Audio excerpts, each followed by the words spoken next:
de los trámites, de lo que tiene que ver con la FIP y otras cuestiones más. Gracias por venir, de verdad. No, gracias a vos por el espacio. Estoy re emocionada de participar este año en las columnas. Qué grande. Yo voy a traer un hecho a colación. Vamos a charlar enseguida de una temática que me nombraste fuera del micrófono recién y me parece interesante como para abrir el panorama. Que es un amigo, no voy a decir el nombre porque no pedí permiso para decir, pero lo conocemos ambos, que hasta hace poco tiempo antes está por abrir un negocio en particular, una peluquería, vamos a decirla, y tenía un embrollo, como un lío, como unos nudos ahí en los trámites, en los trámites que hay que hacer, en las cuestiones relacionadas a las finanzas, a la FIP, etcétera, etcétera, que le complicaba la situación. Conoció a Sofi también por la aristocracia en algún momento y le solucionaste no el tema del emprendimiento que tiene, sino la vida, dice, con esos temas, ¿eh? Pero básicamente también todo tiene que ver con el dinero, ¿no? Con el dinero. Todo tiene que ver con el dinero, exactamente. Sí, por suerte con él hicimos muy buena dupla y avanzamos un montón y logramos desenredar ese conflicto que tenía con la FIP. Sí, todo tiene que ver del dinero. El dinero es algo que en realidad nos cuesta mucho hablar, mencionar, administrar, porque es una parte muy importante de nuestras vidas. Yo siempre hago una pregunta. A ver, Maurito, Uh, ¿cuántas veces estuviste sentado en una mesa con amigos y hablaron de sexo sin ningún problema? muchas. Bien. ¿Cuántas veces estuviste sentado en una mesa con amigos y hablaron de cuánto ganaba cada uno sin problema? No, muchas. Y ¿En pocas, serio? no, pocas. Estoy diciendo muchas relacionado a lo otro, ¿no? Pero es un tema que se nos complica enseguida a todos. Incluso me pasa a mí, yo que estoy acostumbrada a hablar de números, que como llevo este de dinero, llevo este estandarte de hablemos más de dinero, animémonos más a esto, incluso a mí me pasa con amigos, la mayoría de mis amigos no saben cuánto gano, los que lo saben son esos amigos más íntimos, los que podría decir son hermanos, y me pasa lo mismo con ellos, o sea, yo Sí, no más sé, íntimo que el sexo, ¿no? es mucho más íntimo. En el sexo juegan las emociones un Ujú. montón, en el dinero también. Hay una cuestión cultural, hay una cuestión de cómo nos educaron. Nos pasa esto, bueno, justo estamos en la Semana de la Mujer, pero nos pasa tanto a mujeres como a hombres. Es cierto que hay una discriminación en mujeres con el tema de dinero, pero es algo que también le pasa a los hombres en otros aspectos. A las mujeres nos educaron en esto de que teníamos que, nos tenían que mantener, no éramos nosotras las que proveíamos, sino que incluso la generación de nuestras madres o nuestras abuelas, dependiendo de la edad que tengamos, empezaron a trabajar, pero no trabajaban porque tuvieran que mantener la casa en un punto. No era ese el concepto que les enseñaban, sino era como se estaban empoderando y estaban buscando un nuevo lugar. No era tengo que mantenerme, tengo que ser independiente económicamente. De hecho, yo he escuchado amigas de mi madre y a mi madre decir, no, tu marido no tiene que saber cuánto ganás, que no se entere si Ah, ganas más que él porque sí, le vas a dañar el ego. tremendo. Y también para el otro lado, porque ese hombre también le pasa, si gana menos que la mujer es, no estoy siendo lo suficientemente hombre, si no puede mantener solo la casa, como ese tipo de El macho cuestiones. proveedor, ¿no? Ese Exactamente. arcaico. Exactamente. Y hay veces que por ahí no nos lo educan de meternos el cassette en la cabeza, pero nos lo educaron con el ejemplo, con algún comentario, el micromachismo del que hablamos siempre, la violencia. eh, nos lo fueron inculcando y nos lo fueron metiendo en la cabeza. Y esas cosas que uno mama de tan chico, es muy difícil olvidárselas. Entonces, por ejemplo, a mí me pasa, yo trabajo mucho con mujeres, o sea, trabajo con los dos, pero en general con cuestiones financieras trabajo muchísimo con mujeres en los talleres, porque tal vez son las que más se animan a venir a decir, che, quiero cambiar esto, quiero meterme acá. Y me pasa mucho de estar en un taller y después de mucho tiempo de trabajar y hablar sobre que, bueno, de convertir nuestros negocios en rentables y que no sean un hobby caro, esta cosa de, estoy haciendo en general, muchos empezamos a emprender porque nos apasiona lo que hacemos, ¿no? Entonces, esto de decir, quiero ganar dinero con lo que estoy haciendo, no es solo mi pasión, o sea, también tengo que vivir de esto porque no puedo con todo. Entonces te pasa, viste, bueno, cuando empezás a trabajar, cuánto vale, ver cuánto está en el mercado. Y cuando le decís, bueno, ¿y cuánto querés ganar? Nadie se anima a hablar. ¿Cuánto querés que sea tu sueldo como emprendedora? Nadie se anima a hablar. Y por ahí sale alguna de atrás y te dice así toda tímida, y yo quiero ganar 100.000 pesos, aunque yo sé que es un montón. Y es como, ¿realmente es un montón? ¿Cuánto haces hoy con 100.000 pesos en Argentina? 40, 45, 50 está un alquiler. Sí, sí, sí. ¿Realmente vivimos con 100.000 pesos bien tranquilos? ¿Es un sueldo digno para dedicarle la No, cantidad no, de horas que le tremendo, dedicamos a nuestro tremendo. negocio? Hay mucho, está muy relacionado con esto, con el qué dirán. No, ¿cómo voy a decir yo que quiero ganar plata? ¿Cómo voy a decir que quiero vivir bien? ¿Tenés alguna teoría o hay teorías acerca de por qué tenemos ese prurito, ese obstáculo de hablar del dinero con libertad? Yo lo digo, te lo dije fuera del micrófono. Es un choque que tengo siempre cuando hay charlas, conversaciones e incluso debates en el mundo de la cultura y del arte. Por suerte ya hay generaciones que van modificando, han transformado eso, ¿no? Pero el dinero es como un pecado dentro de lo que es el mundo del arte. Exactamente, hay en profesiones en las que se relaciona, yo creo para mí que tiene que ver en el caso del arte porque los que trabajan con el arte están más conectados con su pasión, con su creatividad, con su disfrute, Ujú. por ahí que el que es contador, el que es abogado, está conectado con otras cuestiones en ese caso. Entonces me parece que tiene que ver con esto de como yo lo disfruto, como a mí me gusta, como a mí me apasiona, no puedo querer vivir de esto, no puedo querer ganar esto. Está mal visto.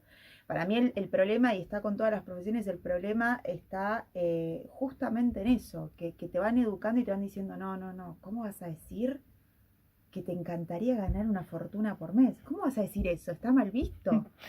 O sea, no está permitido. Y Totalmente. hay en profesiones que para mí tienen más que ver con esa cuestión de conectarse con el disfrute, con la creatividad, con lo que uno le apasiona, eh, que nos traba más, que nos pone más tabú todavía. En general pasa mucho cuando dicen, la otra vez escuchaba a una chica que trabaja con emprendedores, ella hace cuestiones de marketing, y ella decía que por qué en las ferias artesanales siempre el mismo producto es más barato.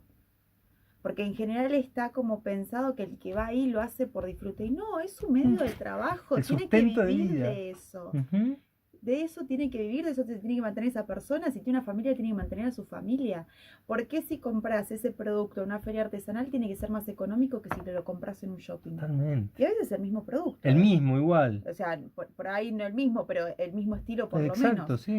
La O materia sea, prima que se utiliza, el proceso, etcétera. incluso el trabajo artesanal tendría que ser más caro, porque la hora de trabajo de una persona vale mucho más que la hora de trabajo de una máquina en una Es fábrica. muy cultural, ¿no? Está instalado de una manera muy cultural ese tema.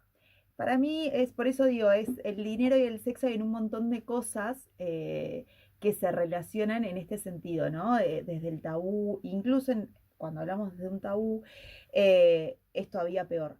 Pero por eso digo, en el sexo juegan las emociones, en el dinero juegan las emociones, o sea, no hay cuestión más angustiante que sentir que no llegas a fin de mes. Ujú. Yo creo que una persona adulta que sintió la angustia de no llegar a fin de Tremendo. mes y se compara con pocas angustias.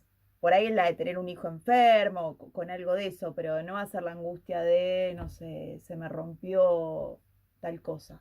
Eh, Lo digo, si bien están formalmente hay materias en la secundaria, ni hablar en los estudios superiores, ¿no? Pero ¿no crees, esto lo digo desde el desconocimiento total, que esta forma de romper el tabú o romper los tabúes que hay, tendría que empezar a ser desde temprana edad, enfrentarse a la realidad, digo, enfrentarse a la realidad, bien, mal, buena, mala, pero enfrentarse a la realidad desde otro aspecto, obviamente si son chicos y chicas, ¿no? Totalmente. Siempre es más fácil como cambiar la cabeza, entre comillas, de gente más chica que gente adulta que ya tiene todo un recorrido con Sí. eso. En general, cuando vos ves que alguien se administra bien económicamente o es ordenado con sus finanzas y demás, esa persona lo aprendió en la casa. Lo mismo que los patrones que se siguen. La gente es o ahorradora o gastadora en este No hay mundo. En término. general, el término medio, ¿viste? Es como, a lo sumo el término medio puede ser una gastadora compulsiva en recuperación. Que más o menos yo estoy en ese punto, ¿no? Pero digo, el término medio en estas cosas es como muy difícil, porque ¿cómo ahorras y gastas Muy al mismo bueno. tiempo? O sea, ¿cómo sos gastadora compulsiva y ahorradora al mismo tiempo? Es como un poco difícil. Hay Contradictorio. grises, todo en la vida hay grises, pero Ujú. siempre digo como que están estos dos puntos bien opuestos. Y en general tiene que ver con lo que aprendieron en la casa. Muchas veces cuando vienen de una casa donde no se podía gastar en absolutamente nada porque venían con esas cabezas de economía de guerra, donde todo había que ahorrar, donde no se podía gastar en nada, donde había que mirar al centavo, donde un montón de cosas, suelen muchas veces ser personas que son gastadoras compulsivas, porque sus emociones, hay ciertas emociones, cada uno después podrá identificar la propia, ¿no? Cuando son, como cuando es esta cosa compulsiva, ¿qué lo lleva a su niñez de esta falta de no podía tener lo que quería porque había que ahorrar? En general suelen ser esas mismas emociones que sentían de chicos las que disparan esa cuestión de que gasten compulsivamente para tapar ese sentimiento que están teniendo en ese momento, ¿no? Hay gente que ahorra porque vivió muchos problemas económicos en la casa y entonces aprendió a la fuerza que hay que ahorrar. Hay gente que gasta compulsivamente porque no conoce otra cosa. Pasa mucho en nuestra generación, por ejemplo, con esto de la sensación de es imposible llegar a la casa propia, es muy difícil llegar a comprarse el auto, es muy difícil pensar a largo plazo, que también tiene que ver, ¿no?, con toda esta sociedad consumista en la que vivimos. No es únicamente que nosotros creemos que no vamos a llegar a la casa. Sobre todo en Argentina, con las crisis económicas, hay una sociedad consumista que lo que hace es quiero que gastes hoy y no que ahorres para gastar dentro de 20 años, ¿no? Entonces también eso ayuda a que cada vez consumamos más, seamos más consumistas y menos ahorristas, porque ¿para qué voy a ahorrar? Entonces, está muy Es todo un entramado relacionado, complejo también, es ¿no? muy complejo y está súper relacionado culturalmente y con las emociones, completamente. Para ir finalizando esta presentación que está buenísima, Sofi, te pregunto si hay, viste que en el derecho, por ejemplo, hay derecho comparado, ¿no? Que vos podés estipular determinados sistemas jurídicos en el mundo. Vos, culturalmente, en el estudio, en la comparación con otros países, ¿vos notás cómo culturalmente accionan de otra manera otros países en relación al nuestro, por ejemplo? Ni bien, ni mejor, ni etcétera. Pero, ¿podés notar algunas características diferentes? ¿O has notado? Tal vez te Eh, digo sin tener que conocerlo específicamente, concretamente, por el propio estudio de tu profesión, etcétera. Yo viví 1 año y medio en España, Ujú, con lo cual ahí sí me siento segura como para hablar y decir, bueno, yo noté esta perfecto. diferencia. En España, por ejemplo, para un joven profesional es bastante fácil acceder a una hipoteca para comprar una casa. Mira, Esto de que en Argentina decimos es imposible acceder a un crédito hipotecario, es muy difícil acceder a la casa propia y demás. En España es bastante sencillo. Lo que tienen que poner es un 20% del valor de la propiedad, más o menos, y después lo van pagando con una cuota mensual que es más baja que la que, por ejemplo, si vives en Madrid, pagarías de un alquiler de una casa. O sea, es un negocio económico redondito. Tenés que durante los primeros años de tu profesión ahorrar y decir, bueno, listo, llegué a este 20%, compro la casa. Así todo, yo no conocí ningún joven profesional que decidiera ahorrar para comprar la casa. Todos te dicen, no, es un montón el 20% allá. allá. Yo trabajaba en una empresa grande, había un montón de gente, o sea, no habíamos varios argentinos y los que siempre ahorrábamos y decíamos nos vamos a meter en la hipoteca, éramos los argentinos porque veníamos con otra cabeza, como para nosotros acá es re fácil, en Argentina es difícil, acá no. Y creo que tiene que ver, porque las economías europeas en general, esta cuestión del consumismo está mucho más instaurada y lo presionan mucho más porque es la forma de mantener las economías. Claro. Acá en Argentina sí somos consumistas, pero la verdad es que vivimos en tantas épocas de crisis que hay Inestable, ¿no? inestable, que hay una cuestión del ahorro que no nos la van a sacar de la Claro. cabeza. Pero, por ejemplo, cuántos mails spam recibís por día de que te quieren vender cosas? 1,5 millones. Totalmente. ¿Cuántos mails recibís de oportunidades de inversión? Totalmente. Nada, nada, cero. ¿Cuántos mails de formas de ahorrar, de tips de ahorro? Nada. Cero. Y mirá que hay un montón. Ujú. Entonces, incluso los bancos te podrían dar tips de ahorro. Pero tampoco, Alguno cada tanto. mirá más a mí los me ha profesionales, llegado. tal cual, como vos. Lo que Ni me llega siquiera. del banco es 25% si compras esto, 20% si compras Que lo no otro. llegan ese. Che, de todo lo que tenés para ofrecerme la Claro. cuenta comitente para ahorrar Mirá qué y loco. para invertir, nada. Tremendo. Porque no sirve, porque mueve la economía. Eso es lo que hace que la economía se mueva. Mirá, ahí Lito te va a preguntar algo. No. Espera, a ver, espera Lito, un segundito que ahí voy subiendo el volumen. Ahí va. Ahí estás escuchando. Exacto. No, no habíamos subido el volumen. A mí me parecía que estaba bajito Algo, esto. algo no funcionaba. Como no funciona la cuestión de la capacidad de ahorro, que estaba hablando ahí. Una de las cosas que nos ha hecho perder nosotros la capacidad de ahorro es el tema de la inflación. ¿Por qué vamos a ahorrar? O sea, todo lo que ganemos no lo podemos ahorrar porque lo tenemos 20 días guardado, un mes, y cuando queremos a comprar se desvalorizó un 20 o no sé, 20% digo yo. Te iba a hacer una consulta en base a eso, a los emprendimientos y eso. Una de las opciones que yo vengo escuchando últimamente como para paliar, o no sé si paliar, pero de asegurar un poco la cuestión de que no se desvalorice el dinero, es el plazo fijo. ¿Qué es el plazo fijo? Lo escucho por todos lados en estos tiempos. Bien. Voy un poquito primero con lo que comentaste. En realidad es una de las cosas que nos desalienta la inflación, el tema del ahorro. Hay un montón de elementos en los que nos podemos apalancar para que la inflación no nos coma tanto el ahorro o incluso a veces ganarle. Va a depender del perfil de riesgo. En algún momento vamos a hablar, prometo que un día me siento acá a hablar de inversiones y de esa cuestión. Pero respondiendo a la pregunta del plazo fijo, es el elemento de inversión más conocido. En algún momento yo creo que también se hizo muy conocido porque eran bastante rentables finales de los 90 y demás. Toda la gente tenía la plata en plazo fijo, vino el corralito, Chao. todos se quisieron matar. Yo era muy chica y así todo, cierro los ojos y me acuerdo. Está en nuestro ADN implantado. Está en nuestro ADN. Entonces creo que por eso también es que todos saben lo que es un plazo fijo en general. En plazo fijo uno dice, pongo dinero durante tanto tiempo, no lo puedo sacar de ahí. El menor plazo son 30 días, no lo puedo sacar de ahí y me dan un interés por tener esa plata. ¿Qué es lo que hace el banco con esa plata que vos le diste, que le prometiste que no vas a tocar? La invierte en todos estos otros elementos que en algún programa prometo que vamos a hablar. No, perfecto. De hecho, estoy justo desarrollando un curso sobre ese tema. Y lo que hace es, te da una parte de ese porcentaje que el banco ganó. Ahora, ¿qué pasa? El plazo fijo en Argentina está rindiendo un 30 y pico %. La inflación está haciendo casi el 60. Te lo está morfando. Pico. O sea, te lo está morfando. Ahora, ¿me conviene tener el plazo fijo antes que tener la plata en la caja de ahorro o en el cajón guardado? Y sí, totalmente. Por eso es que en general los argentinos, nos sobra un pesito, ¿qué hacemos? Vamos y compramos dólares, nos sobra un pesito, metemos en el plazo fijo. Esa es como la forma más conocida que tenemos. No es la más rentable, pero ya hacer eso es mejor que nada. O sea, yo siempre digo, es un buen paso para iniciar. En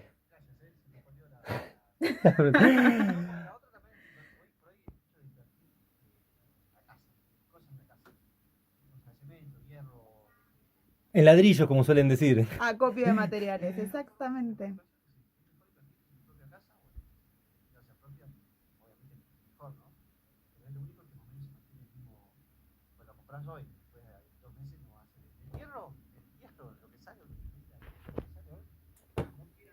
No. Bueno, pero lo podemos dejar picando para otro programa. ¿Te parece? Gracias, Lito. Sofi, la verdad impecable y creo que nos va a servir muchísimo, no solamente a nosotros para debatir, sino fundamentalmente para emprendedores y emprendedoras. Pero yo te conocí, más allá de tener una amiga en común, una hermana que es una amiga en común, que tiene que ver con una genialidad en las redes sociales, que es AFIP para principiantes. Brevemente, antes de despedirnos, ¿cómo hacen para encontrarte y cómo se te ocurrió comentar, divulgar la economía a través de las redes sociales de manera tan copada? La verdad es que esto fue un poco de tiempo que me sobró en la pandemia. Justo yo no vivía acá en Esquel y nos encontramos en la pandemia todos los hermanos y hermanastros viviendo en Esquel por primera vez en mucho tiempo. De hecho era imposible que nos encontráramos todos juntos, nunca, jamás. Y toda mi familia es emprendedora. Entonces, empezando a hablar con mis hermanas justamente de sus emprendimientos y sus números y sus finanzas y demás, me di cuenta que en realidad algo que para mí era lo tenía tan mamado, tan naturalizado, para ellas era un chino básico. Entonces empezamos a trabajar con ellas en ese momento sus emprendimientos y empezaron, como ellas trabajan con redes y demás, y ya estaban por sus emprendimientos en las redes, che, tenés que abrirte un Instagram. De hecho me lo abrió Rochi, porque yo no tenía ni idea cómo se hacía. El nombre fue idea de mi mamá y así empecé a compartir contenido en ese Instagram. Decinos claramente cómo te encontramos, ¿solamente en Instagram o en alguna otra red? Me encuentran en Instagram en AFIP para principiantes. Sí, por mi teléfono celular, que es lo que más uso, que hay un link ahí en el Instagram para que me puedan mandar un WhatsApp. Entren, ingresen porque está más allá de la información y el contenido, la forma en que lo divulga es genial. Me saco el sombrero por el laburo que haces, ¿eh? Muchas gracias y es muy útil para Esquel, Trevelin en la comarca lo que estás haciendo. Muchas gracias a vos por la invitación. AFIP para principiantes. Sofi Pagliari aquí, en la Aristocracia.